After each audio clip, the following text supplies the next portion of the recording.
नमस्कार दोस्तों। आज आप लोग सुनेंगे शिवजी और माता पार्वती की बहुत ही सुंदर कहानी। एक बार पार्वती माता भगवान शिव शंकर के साथ पद यात्रा पर विश्व भ्रमण के लिए निकली। विश्व में अनेकों स्थान घूमने के बाद पार्वती माता थक गई और भगवान शिव से थोड़ी देर विश्राम करने को कहा।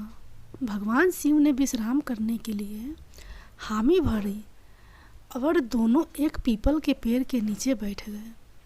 थोड़ी देर बाद भगवान शिव अपनी करवट बदलकर लेट गए, लेकिन पार्वती माता की निगाहें उन चींटियों की कतार पर टिकी थी जो एक स्थान से दूसरे स्थान पर जा रही थी। और चींटियों के बीच रास्ते में पड़ा था एक रेंगने वाला कीड़ा जिसे चींटियां निरंतर काट रही थी। कीड़ा अपनी रक्षा करने में असमर्थ था क्योंकि चींटियां अनेक थे। कीड़ा अत्यधिक पीड़ा में था। वह अपनी रक्षा करने के लिए छटपटा रहा था। पार्वती माता यह दृश्य देख दुखी होने लगी। माता कैसे न कैसे उस कीड़े की पीड़ा मिटाना चाहती थी, लेकिन खुद करने में असमर्थ थी। तो पार्वती माता ने कीड़े को इस समस्या से निजात दिलाने के लिए भगवान शिव से प्रार्थना की। भगवान शिव ने जब खड़े होकर उस कीड़े को देखा तो उन्होंने पार्वती माता को समझाया कि इस पर अपना ध्यान मत दो। यह किसी पीड़ा में नहीं अपितु अपने कर्मों का फल भोग रहा है। लेकिन पार्वती माता अपने कोमल हृदय से इस कठोर और पीड़ादायक दृश्य को देखकर काफ़ी दुखी थी। उन्होंने भगवान शिव से उस कीड़े की पीड़ा मिटाने के लिए लगातार प्रार्थना की, लेकिन भगवान शिव भी उन्हें यही समझाते रहे कि इस पर ध्यान केंद्रित तो मत करो। यह अवश्य ही अपने कर्मों का फल भोग रहा है। भगवान शिव ने इस समस्या से छुटकारा पाने के लिए माता पार्वती को वहाँ से कहीं दूसरे स्थान पर चलने को कहा ताकि उनका ध्यान वहाँ से हट सके। लेकिन माता पार्वती ने भी जिद कर रखी थी। वह बोली, जब तक इसकी पीड़ा नहीं मिटेगी मैं यहाँ से नहीं जाऊँगी।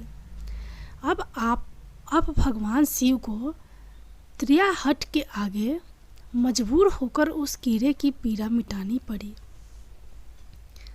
भगवान शिव बोले, पार्वती ठीक है, मैं इसका कष्ट मिटा रहा हूँ। अगर बाद में यह कुछ गड़बड़ करे तो तुम मुझे दोष मत देना। माता पार्वती ने कहा, ठीक है महाराज, पहले आप इसका कष्ट मिटाएं।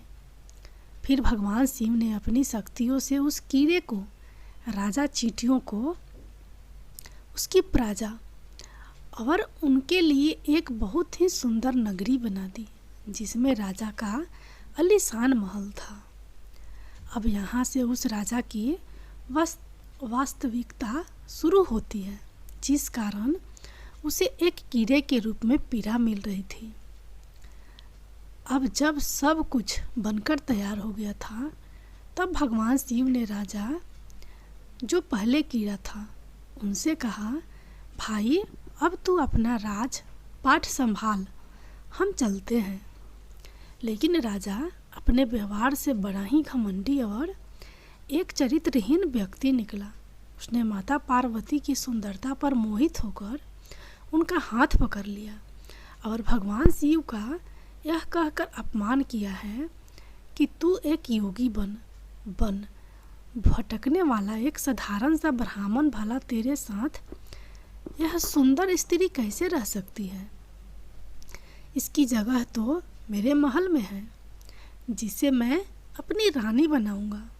इतनी सुंदर स्त्री एक राजा की रानी ही बन सकती है, ना कि एक साधारण से योगी कि जिसे ना अपने आज का पता है न कल का।